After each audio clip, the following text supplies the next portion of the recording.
ఏంది మీరు ఈయనే ఉన్నారు మీడియాలో చూస్తేనేమో మీరు పోయి కాంగ్రెస్ పార్టీలో జాయిన్ అవుతారని బ్రేకింగ్ న్యూస్లు వస్తున్నాయి. వాళ్ళు చెప్పారు కదండి. ఇప్పుడు కాంగ్రెస్ అంటేనే అబద్ధాల కూర. ఆడనేమో ఆడ వాళ్ళకు జనజాతర సభలో మీరు జాయిన్ అవుతారనేసి పెద్ద ఎత్తున వస్తుంది. మీకు కనబడుతుంది కదా నేను ఏడున్నాను. అదే నాకెందుకు డౌట్ వచ్చింది, మీరేనా కాదా అని. మీరు ఎక్కడున్నారు నేను ఎక్కడున్నా ఇప్పుడు మీరే చెప్పాలి. ఏంది ఇంతకీ మొత్తం కలిపి అందరు పోతారు కట్టకట్టుకొని అంటున్నారు కదా, ఎట్లా ఉంది అంటే ఇవాళ ఈడ ఉండి రేపు ఆడ ఉండే సమస్య కనపడుతుంది కదా. ఆ కట్టలు గిట్టలు ఏం నడవదు, అంత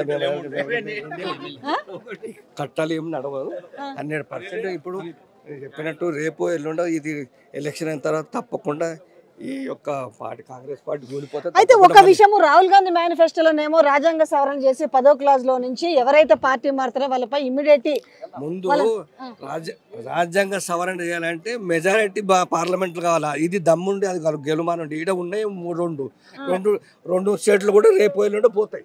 సో ఇంతకేంది జైరాబాద్ పార్లమెంట్ కైవసం చేసుకుంటారా? 100% గెలుస్తాం.